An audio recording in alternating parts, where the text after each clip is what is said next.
ముస్సోరిలో అనుమానాస్పద పరిస్థితుల్లో మృతి చెందిన రాధా గాయత్రి కేసులో ఆమె కుటుంబ సభ్యులు న్యాయం కోసం పోరాడుతున్నారు. మృతురాలి తండ్రి మాజీ సైనికుడు పి సుధాకర్ కుటుంబ సభ్యులతో కలిసి Mussoorie sub divisional magistrate Rahul ఆనంద్ని కలిశారు. గాయత్రి భర్త శ్రీచరణ్ ని వెంటనే అరెస్టు చేయాలని డిమాండ్ చేశారు. కేసుపై సమగ్ర విచారణ చేపడతామని అధికారులు హామీ ఇచ్చారు. రాధా గాయత్రికి నవంబర్ 8న శ్రీచరణ్ సోమయాజులతో పెళ్లి జరిగింది. పెళ్లైన 8 నెలలలోపే జూన్ 15న ముస్సోరి ధన్హౌల్టీ రోడ్డులోని ఒక హోమ్ స్టేలో ఆమె అనుమానాస్పద పరిస్థితుల్లో మృతి చెందింది. వారి వివాహ జీవితంలో వేధింపులు, ఆమె కదలికలపై భర్త నిఘా పెట్టడం వంటి ఘటనలు ఎదుర్కొన్నట్లుగా కుటుంబ సభ్యులు ఆరోపిస్తున్నారు. ఆమె బ్యాగులో ట్రాకింగ్ పరికరం కూడా గుర్తించినట్లు తెలిపారు తల్లిదండ్రులు.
జరిగింది అనేది నాకు తెలియదు సార్. మేము ముసలి వెళ్ళేసరికి వాళ్ళు ప్యాక్ చేసి అమ్మాయిని ముందు తీసి కదా చుట్టూ ప్యాక్ చేసి పెడతారు. మేము అక్కడ నుంచి వాళ్ళ దగ్గర కరోనేషన్ హాస్పిటల్లో పోస్ట్ మార్టం జరుగుతుంది కరోనా హాస్పిటల్ వెళ్ళాం. కరోనా హాస్పిటల్ వెళ్ళిన తర్వాత వాళ్ళు అవదండి రేపు చేస్తాము, 10 గంటలకు స్టార్ట్ చేస్తాము.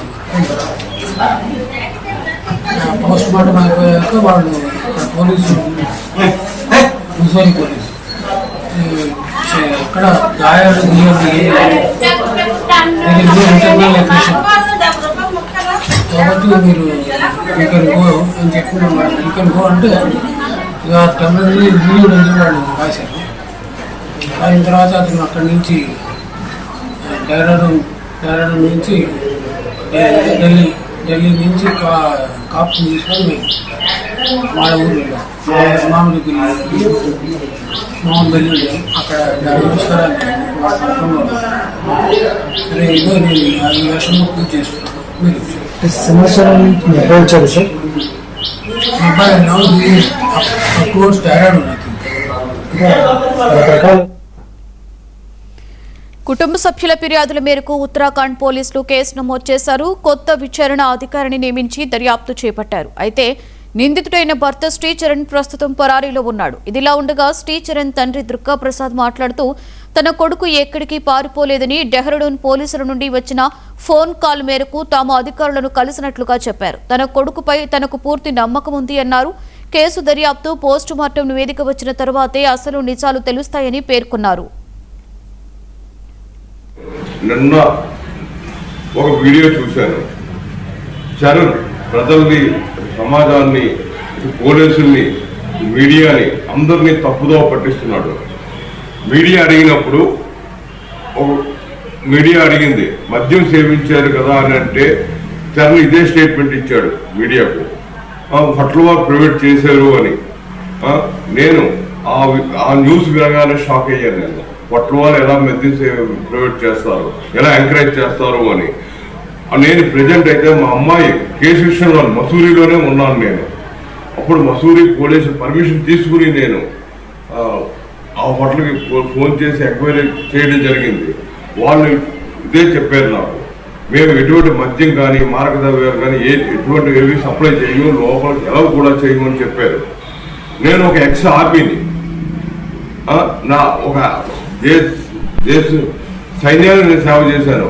ఇటువంటి నా కూతురికే రక్షణ లేకపోతే సామాన్య మానవునికి ఎటువంటి రక్షణ ఉంటుందో మీరే ఆలోచించి ప్రస్తుతం ఈ కేసుని ఉత్తరాఖండ్ పోలీసులు దర్యాప్తు చేస్తున్నారు. నిందితుడిని వెంటనే అదుపులోకి తీసుకుని సమగ్ర విచారణ జరపాలని బాధిత కుటుంబం కోరింది.